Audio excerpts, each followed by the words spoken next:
Mi nombre es Rubén.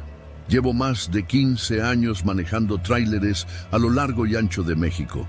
He cruzado la frontera más veces de las que puedo contar y conozco cada atajo, cada curva peligrosa y cada tramo de carretera que es mejor evitar, especialmente en la madrugada.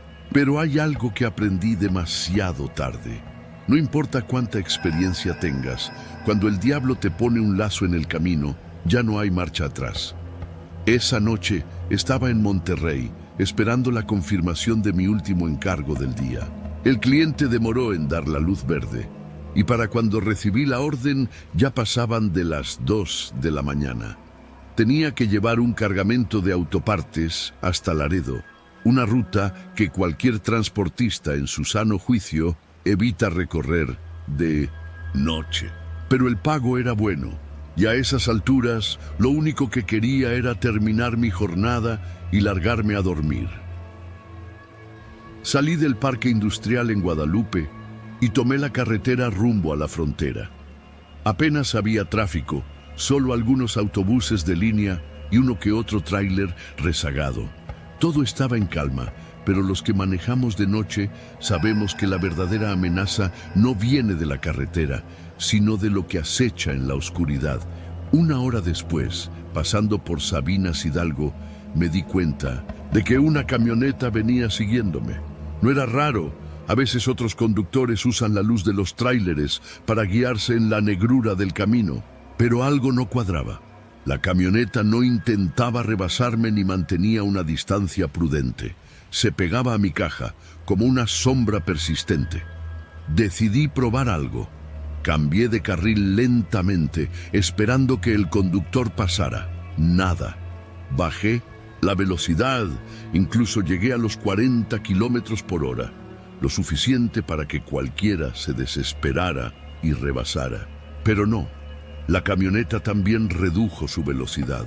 Mi instinto me decía que algo estaba mal. Apagué momentáneamente las luces para ver si la camioneta hacía lo mismo. No lo hizo. Sus faros se mantuvieron firmes, iluminando la parte trasera de mi tráiler. Me recorrió un escalofrío, pero no era por el frío nocturno. Algo dentro de mí me decía que debía largarme de ahí cuanto antes. Aceleré. El motor rugió bajo mis pies y el tráiler respondió con la potencia acostumbrada. Pero la camioneta también aceleró, sin vacilar, pegándose a mi caja como si fuera una extensión de mi propio vehículo. Me sudaban las manos. No podía llamar a nadie. La señal en la carretera era intermitente y la Guardia Nacional no suele patrullar esta ruta a estas horas. Entonces vi algo que me heló la sangre. Unos metros adelante, sobre el acotamiento, había un retén improvisado. No tenía patrullas ni agentes visibles, solo unos conos naranjas y dos hombres con chalecos reflejantes, agitando linternas para que me detuviera. Supe en ese momento que no eran autoridades, no era un retén real. Intenté hacer lo único que en cualquier conductor experimentado haría en mi lugar, fingir que no los había visto y pasar de largo. Pero en cuanto traté de evadirlos, la camioneta que me seguía se me emparejó de golpe y empezó a cerrarme el paso. No tenía salida. Me forzaron a frenar. Las llantas rechinaron contra el asfalto. El tráiler se sacudió con violencia hasta detenerse. Apenas me estaba recuperando del impacto cuando vi que los hombres del retén improvisado corrían hacia mí. Ya no llevaban los chalecos reflejantes. Ahora solo eran sombras en la noche, y en sus manos brillaban las siluetas de armas largas. Uno de ellos golpeó con fuerza la ventanilla de mi puerta. «¡Bájate, cabrón!», gritó. Mi mente trabajaba a 1000 por hora. Sabía cómo funcionaban estas cosas. Si me bajaba, estaba muerto. Si me resistía, estaba muerto. Tenía que pensar en algo rápido. Uno de ellos se fue a la parte trasera del tráiler, probablemente revisando qué llevaba. El otro seguía dándole golpes a la puerta con la cacha de su arma. «¡Bájate o te bajamos a balazos!». El motor todavía estaba encendido. Apreté el volante con fuerza. Si iba a morir, al menos lo haría dando pelea. Pero justo cuando estaba a punto de meter reversa y estamparme contra la camioneta que me había estado siguiendo, la radio interna del tráiler crujió con interferencia. «No te bajes, cabrón. Arráncate en cuanto puedas».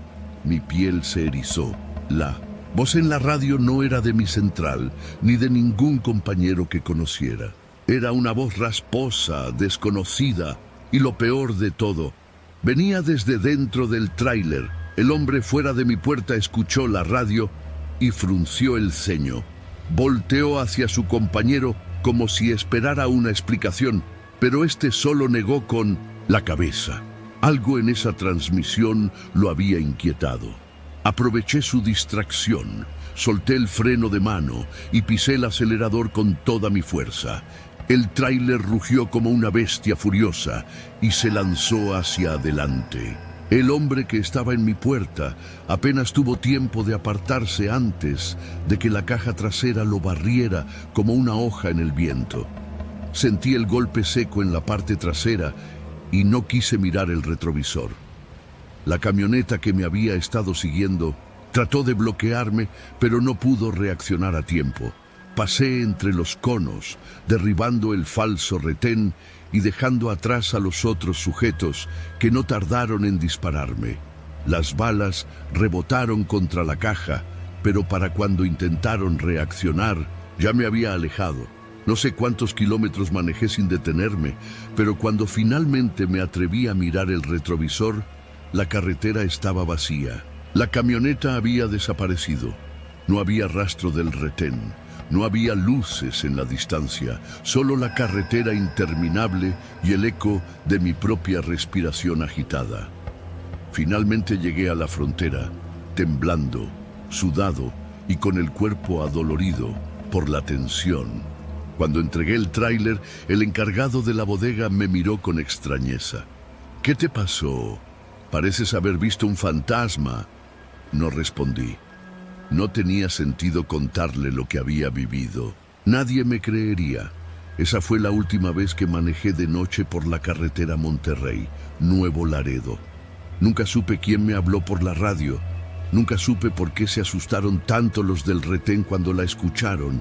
Pero una cosa es segura. Si alguien en la carretera te dice que no te bajes, más te vale obedecer, porque hay cosas peores que los hombres armados en la oscuridad.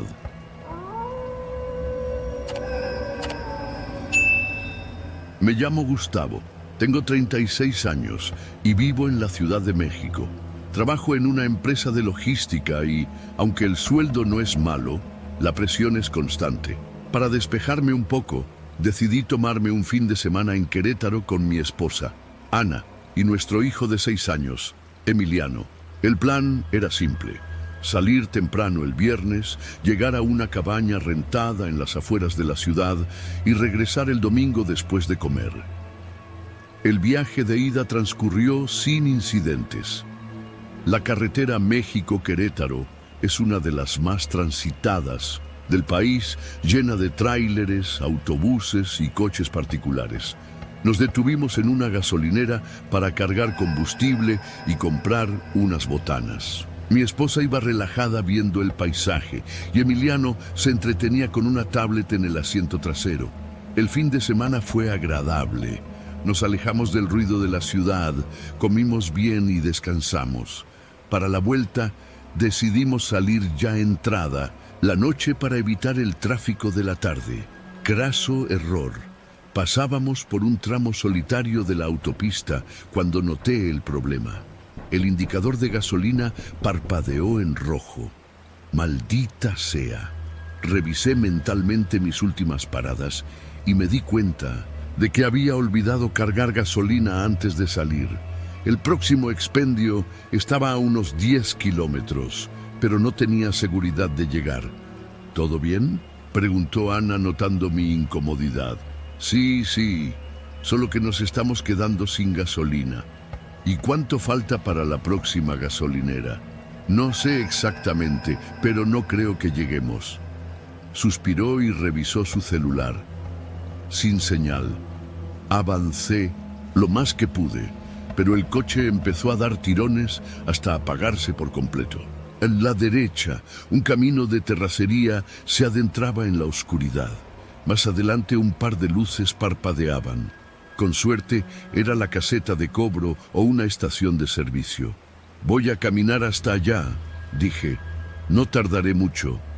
Y si nos quedamos aquí mejor, a lo mejor pasa alguien y nos ayuda. No quiero arriesgarme. Además, no es tan lejos. Ana dudó, pero asintió. Me puse la chamarra y salí del auto. La carretera estaba prácticamente desierta. Solo el zumbido de los postes eléctricos y el eco lejano de motores en el viento rompían el silencio. El trayecto a la caseta se me hizo eterno. Caminé con paso acelerado, atento a cualquier ruido. Pasaron un par de coches, pero iban demasiado rápido como para detenerlos. Cuando llegué, vi que la caseta estaba casi vacía. Solo un par de empleados jugaban en sus celulares. Expliqué la situación y me vendieron un bidón con gasolina. Antes de irme, uno de ellos me miró con extrañeza. ¿Dices que dejaste tu coche en el kilómetro 238? Sí, justo al lado del camino de terracería. Nadie se para ahí a estas horas. Pues yo no tuve opción, dije con una risa incómoda. El otro empleado, un hombre mayor, me miró con seriedad. No es buena idea. Regresa por la carretera principal. No camines por la orilla. No respondí. Me limité a tomar el bidón y emprender el camino de vuelta. Al llegar al kilómetro donde había dejado el coche, me quedé inmóvil. No estaba. El espacio donde lo había estacionado estaba vacío, sin rastros de huellas o luces en la lejanía. No había señales de Ana ni de Emiliano. El pánico me golpeó de golpe.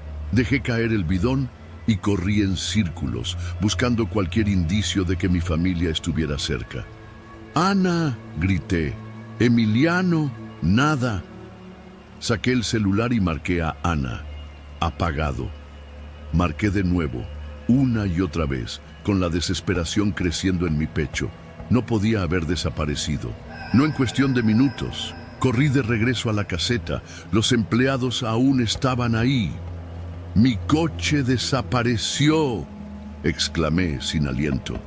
Los dos hombres intercambiaron miradas. El más viejo fue quien habló. «Te dije que no era buena idea. No me jodas. Mi esposa y mi hijo estaban dentro». «Llama a la Guardia Nacional», dijo el más joven. Saqué el celular y marqué al número de emergencias. Intenté explicar la situación, pero la operadora sonaba escéptica. «Señor, ¿podría indicarnos nuevamente el punto exacto donde dejó su vehículo?» «Kilómetro 238, cerca de un camino de terracería». Hubo un silencio. Luego, la operadora habló con voz baja. «Señor, en ese tramo, nadie se detiene a esas horas». Me quedé sin palabras. «Enviaremos una patrulla, pero ¿está seguro de que su vehículo y su familia estaban ahí?» «Por supuesto que sí. No me lo estoy inventando. Por favor, manténgase en la caseta y espere la llegada de la patrulla». Los minutos se volvieron una eternidad. No podía quedarme quieto. Caminaba de un lado a otro, con el corazón latiéndome en las sienes. Los empleados de la caseta no decían nada, pero su silencio me pesaba más que cualquier palabra. Cuando la patrulla de la Guardia Nacional llegó, los oficiales me hicieron las preguntas de rutina. Luego me pidieron que los llevara al punto exacto. Conforme nos acercábamos, la angustia crecía en mi pecho, pero al llegar, la escena me heló la sangre. Ahí estaba mi coche, tal como lo había dejado. Mi esposa y mi hijo estaban dentro, dormidos. Uno de los oficiales me sujetó del brazo. «Señor, ¿está seguro de lo que nos dijo?» Me acerqué al coche y abrí la puerta. Ana despertó sobresaltada. «¿Qué pasa?», preguntó confundida. «¿Dónde estaban?», murmuré sin poder procesarlo. «¿Dónde íbamos a estar? Nos quedamos dormidos. Los busqué por todas partes. El coche no estaba aquí». Ana me miró con extrañeza. «Gus, Nunca nos movimos. Me alejé un paso. Los oficiales seguían observándome, serios. Uno de ellos me habló en voz baja. No es la primera vez que pasa esto en este tramo. Te recomiendo que arranques y no te detengas hasta llegar a la ciudad. Encendí el motor y conduje sin mirar atrás. Ana trató de preguntarme qué había pasado, pero no tenía respuestas. Solo quería salir de ahí. No sé qué ocurrió esa noche. No sé si fue un lapsus, una ilusión o algo más.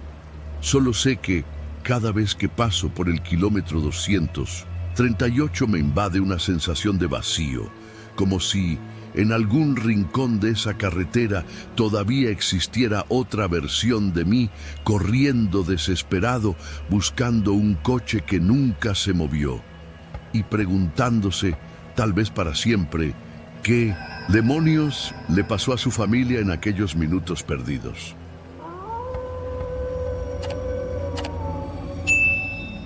La carretera se extendía interminable frente a nosotros, iluminada solo por los faros del autobús y la luz mortecina de la luna.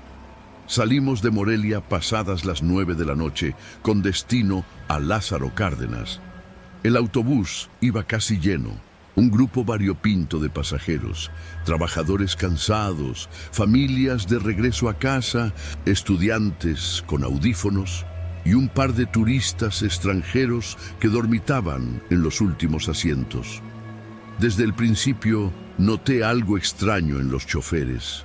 Eran dos hombres fornidos, de aspecto rudo, con uniformes que parecían ligeramente fuera de lugar, como si no fueran exactamente su talla. El principal, el que manejaba, tenía un bigote grueso y manos curtidas por el sol.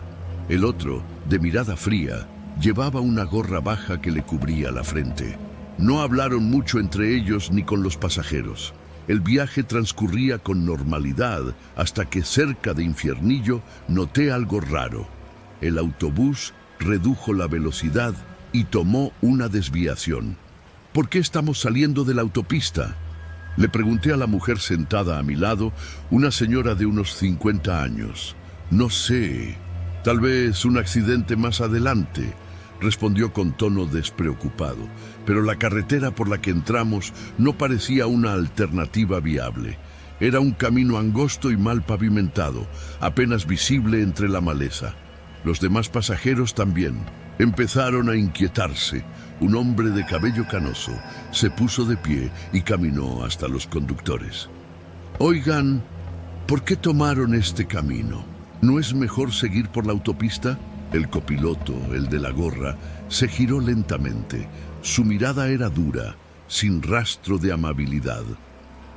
Óigame bien, señor.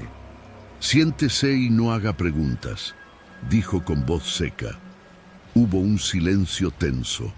El hombre, canoso, frunció el ceño, pero no dijo nada y regresó a su asiento. Los minutos pasaban y el autobús seguía internándose en la oscuridad. La vegetación se hacía más espesa, la carretera más estrecha. Ahora todos susurraban entre sí. Algo no estaba bien. Yo también sentía el corazón latiéndome con fuerza. Busqué mi celular, sin señal. La señora a mi lado hizo lo mismo y negó con la cabeza. Fue entonces cuando vi algo que me heló la sangre. En el espejo retrovisor, el copiloto nos observaba con atención. Como si estuviera analizando nuestras reacciones, un hombre joven, de unos 30 años, se levantó de su asiento con determinación. ¡Basta! ¡Paren el autobús!, gritó. El conductor pisó el freno de golpe. La inercia nos lanzó hacia adelante. En menos de un segundo, el copiloto se puso de pie y sacó un arma. «Siéntense y cállense la chingada boca», rugió. El autobús quedó en completo silencio. El joven que había hablado alzó las manos y retrocedió con cautela. El conductor apagó el motor. Todo quedó en penumbras. Solo se oía la respiración agitada de los pasajeros y el canto nocturno de los grillos. «Bájense, uno por uno». Los pasajeros no se movieron. «Dije que se bajen, cabrones». gritó el hombre armado apuntando al primer asiento. Un señor mayor, temblando, se puso de pie y caminó hacia la puerta. Afuera, el monte se extendía en una negrura impenetrable. Uno a uno, los pasajeros descendimos. No había casas, ni luces, ni señales de civilización. Solo la carretera mal trazada y el rugido lejano de un río. «Caminen hacia allá», ordenó el copiloto, apuntando con el arma hacia un claro en la maleza. Nadie discutió. Caminamos con pasos torpes, tropezando entre las piedras. Mi mente trabajaba frenéticamente. Ya había leído sobre esto en los periódicos. Secuestros masivos en autobuses, personas vendidas al crimen organizado. Un escalofrío me recorrió la espalda. Un hombre al fondo murmuró: «Nos van a matar». Los choferes nos empujaron hasta una zona despejada. La luz de los faros del autobús apenas iluminaba el área. El conductor sacó un radio de su chaleco y habló en voz baja. «Los tenemos. Confirmen ubicación». Una interferencia rasposa respondió algo ininteligible. «5 minutos», dijo el conductor. 5 minutos para que llegaran por nosotros. Un chico, que no debía tener más de 20 años, sollozaba en silencio. Un niño abrazaba a su madre con fuerza. Todos temblábamos de miedo. Los falsos choferes conversaban en voz baja, dándonos la espalda. Fue ahí cuando lo vi. Detrás de nosotros, la carretera continuaba, perdida en la oscuridad. Y a unos 100 metros, las luces de un tráiler se acercaban. Mi mente gritó: «Es nuestra única oportunidad». Me acerqué al hombre canoso y le susurré: «Cuando pase el tráiler, corremos». Él me miró con ojos desesperados, pero asintió. El sonido del tráiler se volvió más fuerte. «Ahora», grité y corrí con todas mis fuerzas. El caos explotó. Los pasajeros corrieron en todas direcciones. Los secuestradores gritaron y un disparo rompió la noche. No miré atrás. Corrí como nunca en mi vida. Los que fueron más rápidos alcanzaron la carretera y agitaron los brazos frenéticamente. El tráiler frenó de golpe. El conductor, un hombre de bigote, bajó con una linterna. «¿Qué chingados pasa? Nos quieren secuestrar. Por favor, ayúdenos». El conductor entendió de inmediato. «Suban». Las primeras personas treparon al tráiler. Los secuestradores corrieron hacia nosotros disparando al aire. El conductor del tráiler sacó algo del asiento, una escopeta. «¡Órale, hijos de la chingada!», rugió apuntando. Los secuestradores se detuvieron en seco. Aprovechamos para subir más rápido. «¡Cierren la puerta!», gritó alguien. El conductor disparó al aire y subió de un salto a la cabina. El tráiler rugió y avanzó a toda velocidad. Nadie habló durante minutos. Todos estábamos en shock. El conductor, sin dejar de mirar la carretera, preguntó: «¿De qué línea era el camión?». «Estrella Blanca», respondió alguien con voz débil. El conductor bufó. «No es la primera vez que pasa.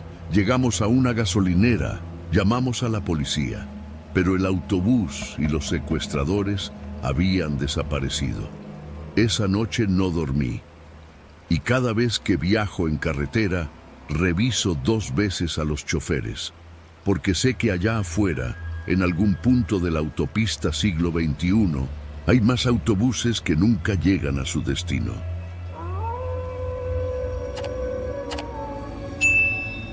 Mi esposa y yo habíamos planeado este viaje a Acapulco por meses. Era nuestra primera escapada en mucho tiempo, un respiro necesario después de tantas horas de trabajo y estrés. Decidimos hacerlo en grande. Rentamos un automóvil de lujo, un sedán negro con asientos de piel y todas las comodidades que uno podría imaginar. Queríamos que el trayecto fuera parte de la experiencia, una oportunidad para disfrutar del camino y alejarnos de todo. Salimos de la Ciudad de México temprano en la mañana. La carretera estaba despejada, el clima perfecto. El sol bañaba el asfalto con una luz cálida y tranquilizadora. Sentíamos que todo saldría bien. La autopista del Sol se extendía frente a nosotros como una promesa de descanso. Nos detuvimos en una gasolinera en Cuernavaca para comprar café y algo de comer. Mi esposa, Sofía, me sonrió mientras sacaba su teléfono para tomar una foto del auto. «Mira nada más, parecemos ricos». Sonreí, disfrutando de su entusiasmo. Nos subimos de nuevo al coche y continuamos nuestro trayecto sin prisa. Todo iba bien hasta que llegamos a una desviación antes de Chilpancingo. Fue ahí donde todo cambió. Un par de patrullas estaban detenidas a un lado del camino. Nos hicieron señas para que bajáramos la velocidad. Uno de los oficiales nos indicó que nos orilláramos. «Buenas tardes, señor. Documentos del vehículo, por favor». Le entregué mi licencia y los papeles del coche. Mi esposa, en el asiento del copiloto, me miró con incertidumbre. Había algo extraño en la actitud del policía. Su uniforme estaba sucio, el escudo desgastado. Su mirada tenía algo, no sé, como si no estuviera ahí del todo. El oficial revisó los documentos y luego nos miró con una sonrisa falsa. «Este vehículo tiene un reporte de robo». Mi estómago se encogió. «Eso es imposible. Lo rentamos en la agencia esta mañana». El policía no mostró sorpresa ni duda. «Eso es lo que dicen todos. Si no quieren acompañarnos a la comisaría, podemos arreglar esto aquí mismo». Sentí el sudor formarse en mi nuca. Miré a mi esposa, quien ya estaba tomando su teléfono para llamar a alguien. Antes de que pudiera marcar, el segundo policía, un tipo más robusto y con bigote, se lo arrebató de las manos. Nada de llamadas. Mi corazón latía con fuerza. «¿Cuánto quieren?». El primer oficial fingió dudar. 20,000 pesos. Mi esposa abrió la boca para protestar, pero le di un apretón en la pierna. No quería que dijera algo que los hiciera enojar. No traíamos tanto dinero en efectivo, apenas unos 5,000. «¿Podemos hacer una transferencia?» «Nada de eso», me interrumpió el oficial con una sonrisa burlona. «¿No traen efectivo? ¿Nada guardado en la cajuela?» «No». Los dos policías se miraron. Algo pasó entre ellos, como si estuvieran debatiendo qué hacer. El más robusto chasqueó la lengua. «Bájense del carro». Mi respiración se aceleró. «No hemos hecho nada malo», intenté argumentar. El primer oficial sacó su pistola. «No lo voy a repetir». Bajamos con las manos en alto. La carretera estaba desierta. Apenas pasaban autos cada cierto tiempo. Sofía se aferró a mi brazo. «Revisen el coche». Uno de ellos abrió la cajuela. El otro comenzó a hurgar en la guantera. Buscaban dinero. Sofía comenzó a llorar en silencio. Mi cabeza trabajaba a toda velocidad. Esto no era un simple soborno. «¿Sabes qué?», dijo el más robusto. «Creo que mejor nos los llevamos». La frase me golpeó en el estómago como un puñetazo. «No tienen que hacer esto», susurré. El más delgado me miró con diversión. «Si hubieras cooperado desde el principio, ya estarías en camino a Acapulco». Mi mente se nubló. Iban a secuestrarnos, tal vez peor.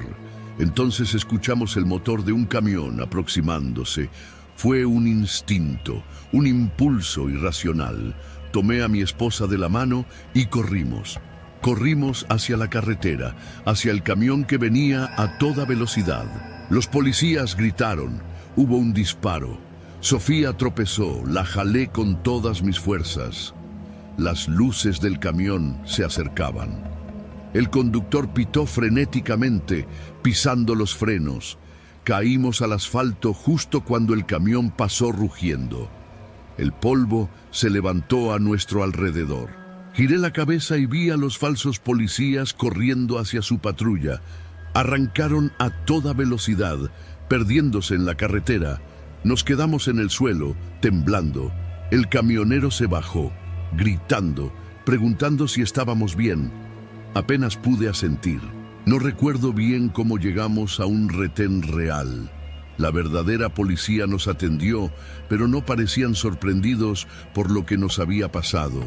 Nos dijeron que ese tipo de retenes falsos eran comunes, especialmente en carreteras solitarias. Nunca atraparon a los tipos. No volvimos a rentar un auto para viajar por carretera. A veces, en las noches, me despierto pensando en qué habría pasado si no hubiéramos corrido. Si hubiéramos tenido 20,000 pesos en efectivo. Si hubiéramos sido solo otra pareja desaparecida en la autopista del Sol.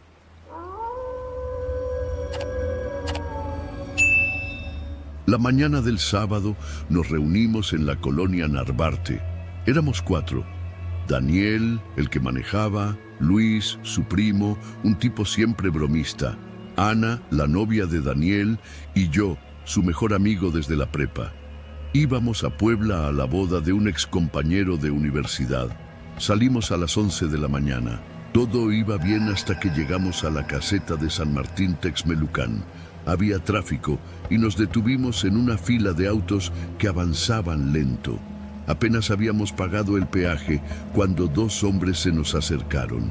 Uno tocó la ventanilla de 1900, Daniel con la culata de una pistola, y el otro se subió por la puerta trasera. ¡Maneja, cabrón!, ordenó el primero mientras el otro nos apuntaba desde atrás.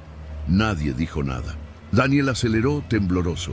«A la salida te metes a la lateral y sigues derecho», indicó el tipo. Obedecimos. Nos sacaron de la autopista y nos metieron a un camino viejo, lleno de baches, donde apenas pasaban carros. «Apaga el GPS y los celulares», ordenó el de atrás, y Ana sollozó. Nos hicieron avanzar por varias calles desiertas hasta que llegamos a un taller mecánico abandonado. Nos obligaron a bajar. Un tercer sujeto nos esperaba junto a una camioneta blanca sin placas. Nos revisaron bolsillos, bolsos, hasta los zapatos. «Están limpios, métanlos», dijo el nuevo tipo. Nos subieron a la camioneta. Luis intentó razonar con ellos, pero el tipo de la pistola lo cayó con un golpe en la boca. «Si hacen lo que decimos, todo acaba rápido», dijo uno. Condujimos durante un rato. No reconocía la ruta. Mi mente no paraba de buscar opciones, pero no había salida. Llegamos a una casa vieja, en medio de un terreno vacío.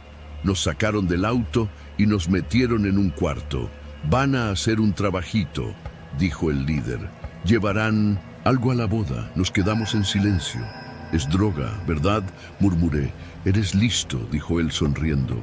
«Necesitamos que lleguen sin levantar sospechas». Nos dieron ropa nueva, nos quitaron los celulares y nos escoltaron hasta otro coche, más elegante. Nos dejaron a unos kilómetros de la hacienda donde era la boda. «Entren, diviértanse, pero si intentan algo, hay gente adentro viéndolos». A la salida recogen un maletín y nos lo entregan. Nos dejaron en la entrada. Todo parecía normal, pero el miedo no nos dejaba respirar. Tratamos de actuar normal. Saludamos, sonreímos, nos sentamos. Pero todo se sentía falso. Cuando el banquete comenzó, un mesero se nos acercó discretamente. «El paquete está en el baño de hombres. Segunda puerta». Nos miramos sin saber qué hacer. Si lo tomábamos, nos convertíamos en cómplices. Si no, sabíamos lo que nos esperaba. Luis fue al baño, regresó con el rostro pálido. «Es una maleta pequeña, nos están vigilando». Yo estaba sudando frío. «¿Cómo la sacamos?». Daniel lo tenía claro. «Vamos a dejarla. Nos van a matar», dijo. «Ana, si la llevamos, ya estamos dentro de esto. Si la dejamos, pueden dudar. Esperamos hasta que la boda estuviera en su punto máximo». Entonces, Luis se levantó y dejó la maleta en un rincón oscuro del salón, junto a una pila de regalos. Nos fuimos en cuanto pudimos. Afuera, un auto negro nos esperaba. «¿La traen?», preguntó el chofer. Nos quedamos en silencio. Pregunté: «¡Si la traen!», gritó sacando un arma. «La dejamos adentro. Nadie sospecha nada». El tipo frunció el ceño, sacó su teléfono y llamó a alguien. «La maleta sigue adentro». Escuchó unos segundos y luego nos miró con odio. «Suban al coche». Nos llevaron de regreso a la casa vieja. Sabíamos que esto no acabaría bien. Nos encerraron en un cuarto. Pasaron horas. Oíamos voces afuera. ¿Nos van a matar?, susurró Ana. Daniel no contestó.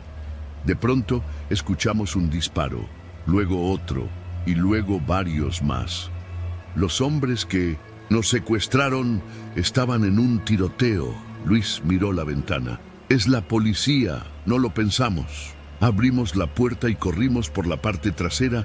Había agentes entrando al lugar. ¡Al suelo!, nos gritaron. Nos tiramos con las manos arriba. Minutos después, todo terminó. Nos llevaron a declarar. Nos dijeron que nos siguieron por las cámaras de la caseta, que vieron el movimiento sospechoso y nos rastrearon. Esa noche dormimos en una celda, no como criminales, sino para protegernos. Al día siguiente volvimos a casa. Nada volvió a ser igual, pero al menos estábamos vivos.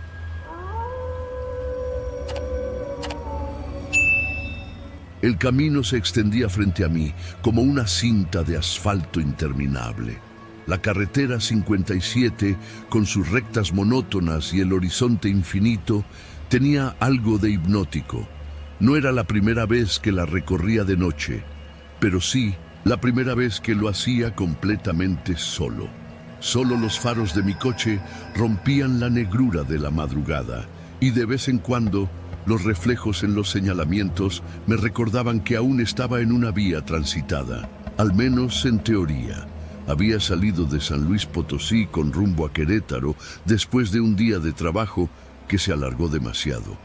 Me prometí que, en cuanto viera una gasolinera, haría una parada para comprar un café. A esas horas, cualquier error podía ser fatal en una carretera como esta. Llevaba más de una hora sin cruzarme con otro auto cuando lo vi. A un lado del camino, las luces intermitentes de un vehículo varado parpadeaban débilmente. Bajé la velocidad. No soy de los que ignoran a alguien en problemas. Podía ser un conductor con la batería muerta, una llanta ponchada, cualquier cosa. Me estacioné detrás del auto y bajé, sintiendo el aire frío de la madrugada pegándome en el rostro. Justo en ese instante, un golpe seco en la nuca me apagó el mundo. Abrí los ojos con dificultad. El olor a tierra húmeda y maleza invadía mis fosas nasales. Me incorporé de golpe, sintiendo el dolor punzante en la cabeza. Todo estaba oscuro. Las estrellas y la luna me dejaban ver siluetas de árboles y matorrales, pero no había rastro de la carretera. Me llevé la mano a la nuca y sentí un pequeño hilo de sangre. Mi respiración se aceleró. Busqué mi celular en los bolsillos, pero no estaba. También me faltaban mis llaves, mi cartera. Intenté orientarme, pero todo era confuso. Caminé en línea recta, tratando de escuchar algún sonido de autos en la distancia, pero lo único que rompía el silencio era el crujir de mis propios pasos sobre la tierra seca. Tardé más de 20 minutos en ver el brillo de los faros de un camión a lo lejos. Cuando por fin llegué al asfalto, me encontré con el vacío. Mi auto ya no estaba. El lugar donde me detuve a ayudar al otro conductor estaba vacío. No había luces intermitentes ni rastros de otro vehículo. Solo el pavimento frío y una soledad inquietante. La idea de quedarme ahí, varado, sin celular y sin dinero, me aterraba más que cualquier otra cosa. Miré en ambas direcciones y decidí caminar en la dirección en la que me dirigía originalmente. Con suerte, encontraría una gasolinera o algún tráiler que se apiadara de mí. Avancé por la orilla de la carretera, sintiéndome como un espectro en la noche. A lo lejos, divisé un pequeño comercio con una luz amarillenta parpadeando en la entrada. Parecía una tienda de abarrotes improvisada, de esas que sobreviven gracias a los camioneros. Al llegar, un hombre de aspecto rudo, con barba de varios días y una gorra sucia, me miró desde detrás del mostrador. ¿Qué necesitas, amigo?, preguntó, mirándome de arriba abajo con desconfianza. Me asaltaron, dije sintiendo la voz rasposa en mi garganta. Me dejaron en el monte y se llevaron mi coche. ¿Tendrás un teléfono para llamar a la policía? El hombre frunció el ceño y se cruzó de brazos. ¿Dónde dices que te pasó eso? Le describí el lugar, la posición del auto varado, el golpe. En la cabeza su expresión cambió. Sus labios se apretaron en una línea tensa. ¿Estás seguro de lo que viste? Claro que estoy seguro, dije frustrado. Vi las luces de emergencia, me detuve y luego me quedé en silencio. La duda comenzó a carcomerme. El hombre suspiró y sacó un viejo teléfono de botones de debajo del mostrador. Mira, voy a llamar a la policía, pero si lo que dices es cierto, ellos no van a encontrar nada. ¿Cómo que no van a encontrar nada? Porque ya ha pasado antes. El hombre me ofreció un vaso de café mientras esperábamos a que llegara la patrulla. Me contó que varios conductores habían reportado lo mismo. Un auto varado con las luces de emergencia encendidas y cuando se detenían a ayudar, todo se volvía negro. Algunos aparecen en el monte como tú, otros simplemente desaparecen. Revolví en la silla sintiendo el estómago revuelto. ¿Crees que sea algún tipo de banda de asaltantes? El hombre encogió los hombros. Si lo fuera, ya los habrían atrapado. Pero nunca encuentran huellas de otro auto, ni cámaras que graben nada, solo conductores que juran haber visto un coche que nadie más ve. Las palabras me dejaron helado. Intenté encontrar una explicación lógica, pero nada tenía sentido. Cuando la patrulla llegó, los oficiales me hicieron preguntas rutinarias. Dijeron que harían un recorrido por la zona donde aseguré haber visto el auto varado, pero en su tono ya notaba la incredulidad. Después de más de una hora, regresaron. No hay rastro de tu coche ni de ningún vehículo varado. ¿Estás seguro de que no sufriste una alucinación? Me golpearon. ¿Cómo explican eso? Mira, podemos levantar un reporte, pero sin pruebas. Dudo que avancemos mucho, dijo el oficial mientras anotaba en su libreta. Si quieres, podemos llevarte a una terminal de autobuses para que sigas tu camino. Yo solo asentí resignado. Mientras el auto de la patrulla avanzaba por la carretera, miré por la ventana. La niebla comenzaba a cubrir la carretera como un velo espectral. Y, en la distancia, entre las sombras de la madrugada, juré ver algo, un par de luces intermitentes parpadeando débiles en la oscuridad. No dije nada, ya no tenía sentido.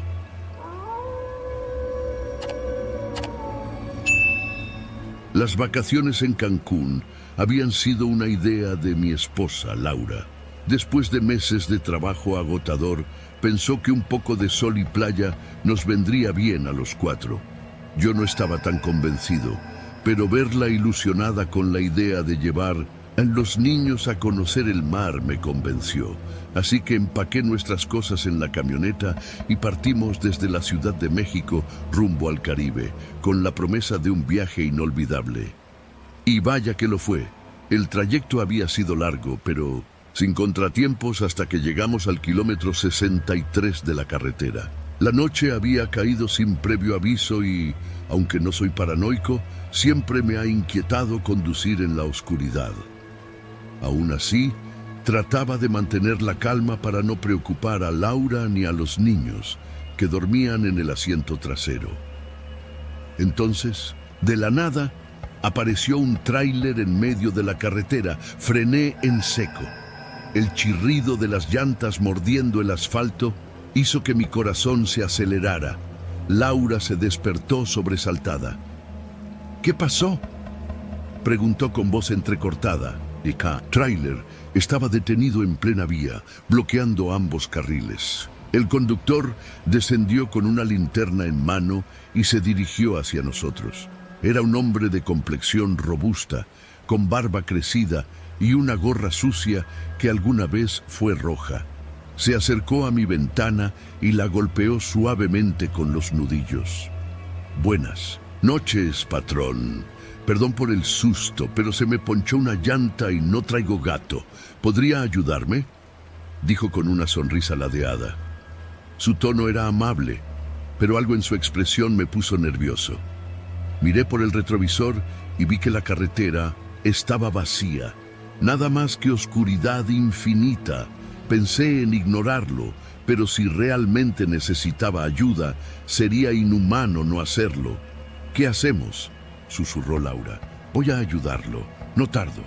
Apagué el motor y tomé mi linterna.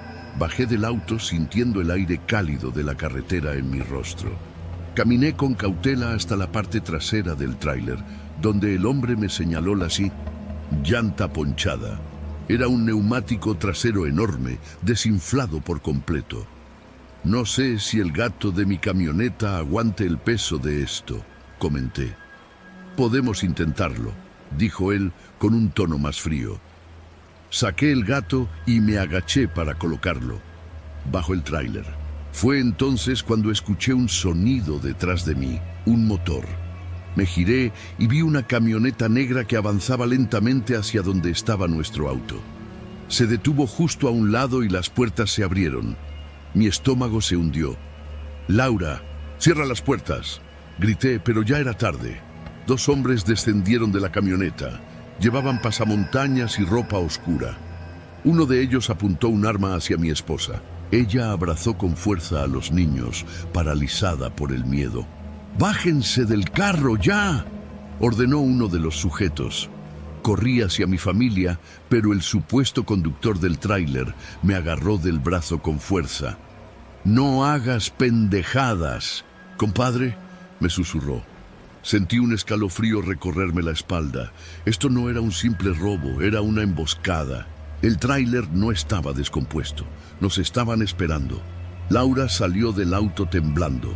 Los niños comenzaron a llorar. Intenté acercarme, pero el hombre del tráiler me empujó con violencia. Tropecé y caí de rodillas. «Dame las llaves», dijo el que tenía el arma.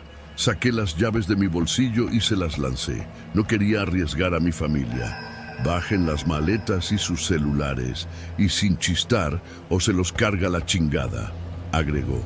Laura obedeció de inmediato. Mi hija menor, Sophie, sollozaba sin entender lo que pasaba. Santiago, mi hijo mayor, trataba de contener las lágrimas. Yo me puse de pie, con el corazón golpeándome el pecho. Uno de los sujetos tomó las maletas y las lanzó a la camioneta negra. Otro revisó la cajuela de nuestro auto y se llevó lo poco de valor que teníamos. Sabía que esto no terminaría ahí. Si solo querían robarnos, ¿por qué tanto espectáculo? ¿Por qué montar una emboscada en medio de la nada? El hombre del tráiler sacó un cuchillo de su bolsillo y se acercó a Laura. «Tienes una esposa muy guapa, compadre», murmuró con una sonrisa asquerosa. La sangre se me congeló.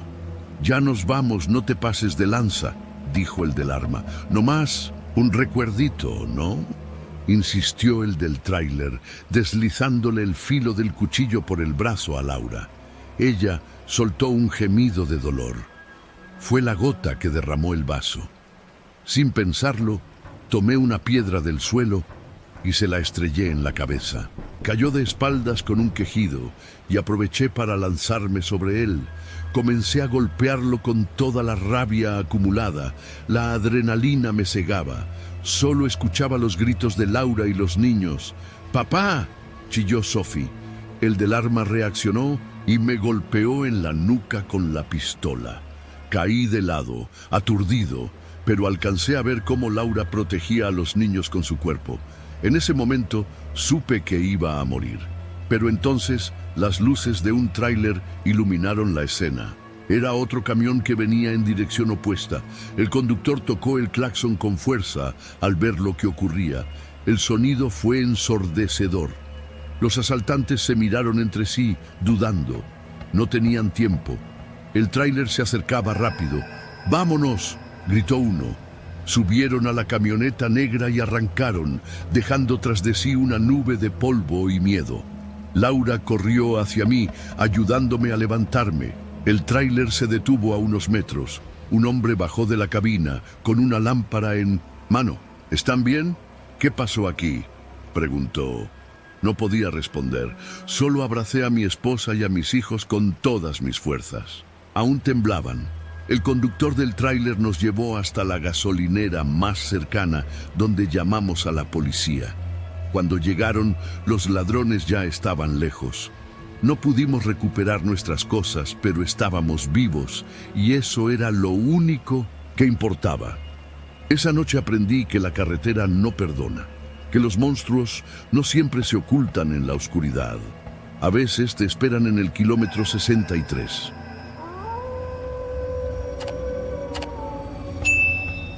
Mi nombre es Juan Santiago y soy trailero desde hace más de 20 años.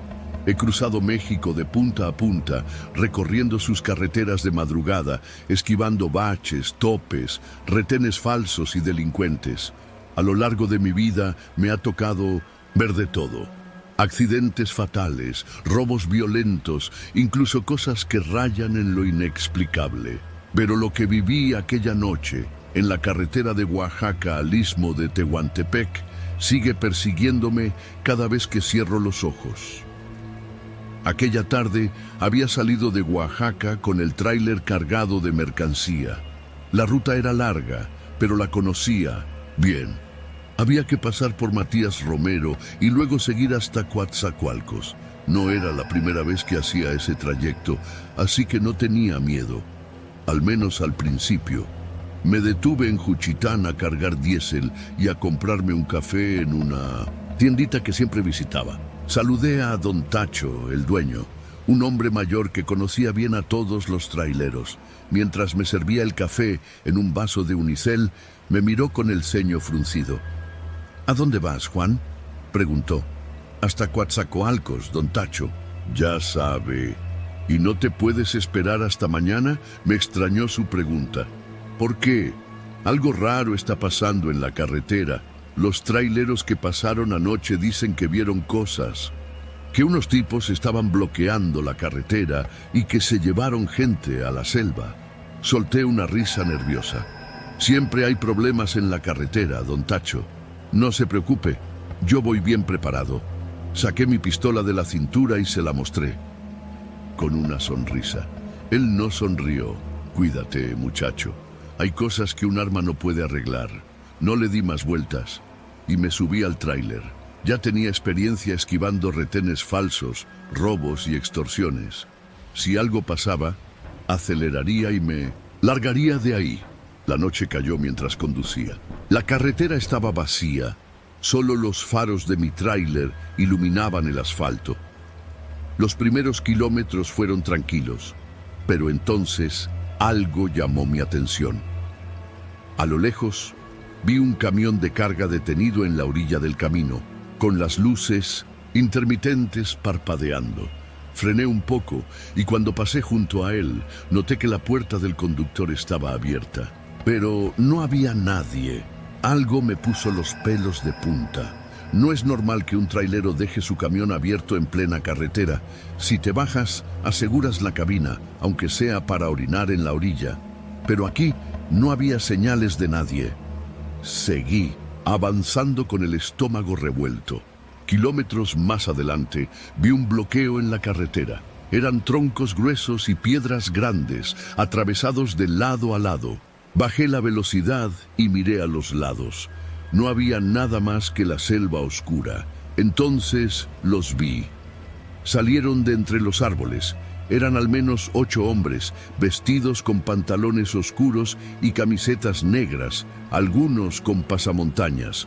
Unos llevaban rifles, otros machetes. Uno de ellos se adelantó y me hizo señas con la mano para que me detuviera. «Bájate, cabrón, ya te chingaste», gritó otro, golpeando la puerta con la culata de su rifle. Mi corazón empezó a latir con fuerza. No era la primera vez que me enfrentaba a un intento de asalto, pero esto se sentía diferente. Miré por el retrovisor y vi que no era el único atrapado. Más atrás, otro tráiler estaba detenido. El conductor, un hombre mayor, estaba forcejeando con 2 de los tipos. Intentaba resistirse, pero lo sacaron a golpes y lo arrastraron a la maleza. Sentí un frío en el pecho. No era un asalto, era un levantón. Los estaban sacando de los camiones y llevándolos a la selva. Pensé rápido. Tenía una oportunidad. Pisé el freno con fuerza y al mismo tiempo metí reversa. El tráiler rugió y las llantas chirriaron contra el pavimento. Uno de los sicarios reaccionó y disparó. El parabrisas estalló en 1000 pedazos y los vidrios me cortaron la cara y los brazos. No me detuve. Giré el volante y avancé en zigzag, empujando un par de piedras con las llantas. El motor rugió cuando aceleré con toda la fuerza del diésel. Los hombres gritaban, pero no me importaba.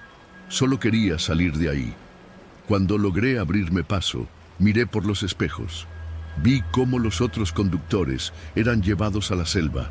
Algunos intentaban correr, pero los hombres los atrapaban y los golpeaban. Uno de ellos disparó a un chofer que trató de escapar. Cayó al suelo como un costal de papas.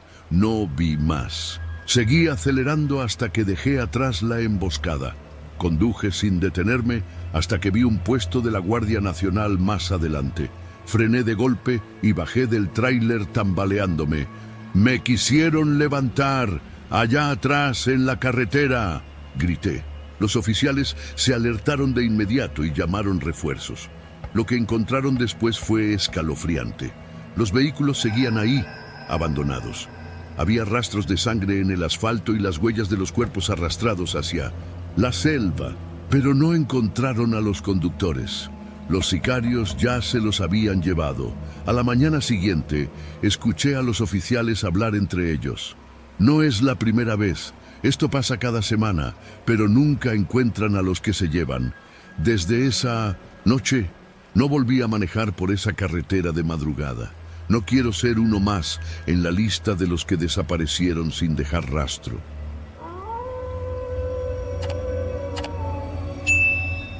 El tráfico de la Ciudad de México a Monterrey nunca era fácil, pero esa noche en particular algo en el aire se sentía diferente. Había cargado el camión con cajas de teléfonos y laptops desde temprano en la tarde y llevaba ya varias horas manejando. Estaba acostumbrado a los trayectos largos, a las noches interminables en la carretera y a la monotonía del motor rugiendo en mis oídos. Pero esta vez todo iba a ser distinto. Pasaban las 2 de la madrugada cuando el mensaje llegó por el radio. «Sabemos lo que llevas. Ya no llegas a tu destino». La señal era clara, como si alguien estuviera transmitiendo desde muy cerca. Miré el dispositivo, confundido. No era normal que alguien hablara por esa frecuencia. Era una línea exclusiva para la empresa y el contacto con otras unidades. Solté una carcajada seca, otro imbécil tratando de asustarme, pero algo dentro de mí se tensó. Apreté el volante y seguí conduciendo, pero después de unos minutos noté las luces en los espejos laterales. 2 motocicletas avanzaban a gran velocidad detrás de mí, manteniendo la distancia. Intenté ignorarlas, pero los reflejos de sus faros en los retrovisores comenzaban a ponerme nervioso. «Son solo viajeros nocturnos», me dije. «No hay razón para alarmarse». Pero entonces se acercaron. Podía verlos con más claridad. Ambos motociclistas vestían de negro, con cascos oscuros que no reflejaban la luz. Se movían sincronizados, como si estuvieran esperando algo. El miedo empezó a abrirse paso en mi pecho. Tomé el radio y llamé a la central. «Aquí Unidad 22. Posible intento de robo en la carretera. Me siguen 2 motos sospechosas». En cambio, el radio emitió un chasquido y luego nada, ni una respuesta. Silencio. Intenté nuevamente. «Unidad 22 a central, ¿me copian?» Nada. Mi respiración se hizo pesada. Algo andaba mal.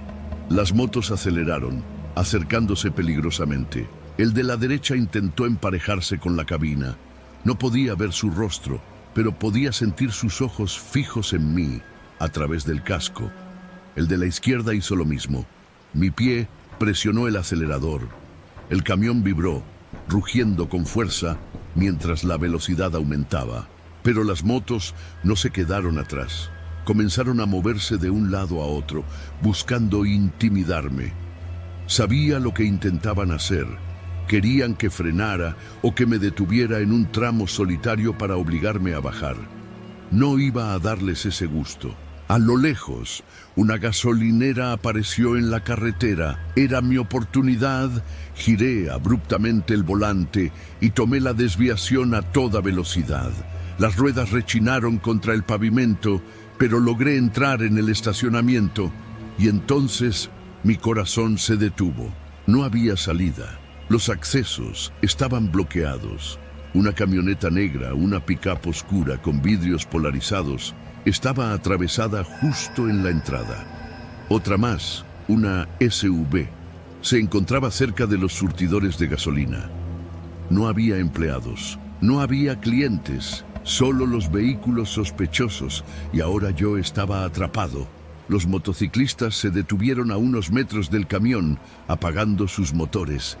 El silencio se volvió asfixiante. Mis manos estaban sudorosas en el volante. Intenté maniobrar para dar la vuelta, pero en ese momento vi que alguien bajaba de la pick-up. Un hombre. Vestía un pantalón oscuro y una camisa blanca con las mangas arremangadas. Caminaba con calma como si todo estuviera bajo control. Se acercó hasta quedar justo frente a mi parabrisas. Con la punta de su bota golpeó el parachoques del camión. «Baja», dijo. No lo hice. Mi instinto gritaba que si bajaba no saldría vivo de ahí. El hombre suspiró y levantó la mano. Uno de los motociclistas sacó algo del interior de su chamarra. No alcancé a verlo bien hasta que escuché el primer disparo. La bala impactó en el costado del camión, cerca de la llanta delantera. Mi cuerpo reaccionó antes que mi mente. Apreté los dientes, metí el clutch y aceleré. El camión rugió con fuerza y giré el volante con todas mis fuerzas hacia la derecha. La parte trasera golpeó una de las bombas de gasolina y la SUV que estaba cerca se estremeció con el impacto. Los motociclistas se dispersaron, pero no se rindieron. El de la derecha se lanzó hacia mí, intentando subirse a la cabina. Su mano se aferró a la manija de la puerta. Por un segundo, su rostro quedó lo suficientemente cerca como para verlo. Era joven, pero su expresión era fría, sin rastro de miedo o furia, solo vacío. Moví el volante bruscamente y logré sacudírmelo. Otro disparo. Esta vez, el vidrio lateral se hizo añicos. Mi oído zumbó por el estruendo, pero no detuve el camión. Giré de nuevo, buscando una salida, y entonces la vi. La única opción, el muro trasero de la gasolinera. Aceleré. El motor del camión rugió, y sentí el impacto cuando la parte delantera chocó contra la pared de concreto. El golpe me sacudió, pero no solté el volante. La estructura cedió lo suficiente para que pudiera atravesarla, dejando escombros y polvo a mi paso. Detrás de mí, los motociclistas frenaron en seco. No esperaban eso. No esperaban que me lanzara contra todo con tal de salir. Cuando logré recuperar la estabilidad, no miré atrás. Solo seguí avanzando, dejando atrás la gasolinera, la camioneta negra y los hombres que habían intentado atraparme. Manejé por casi una hora sin detenerme. No podía, no hasta estar completamente seguro de que no me seguían. Cuando finalmente llegué a una estación de policía en un pequeño poblado, supe que estaba a salvo. O eso creí. Porque cuando les conté lo que había pasado, el oficial que me atendió solo me miró fijamente. Y luego dijo algo que hizo que mi sangre se helara. Ese tramo de carretera, no hay gasolineras operando a esta hora. Abrí la boca para responder, pero no pude.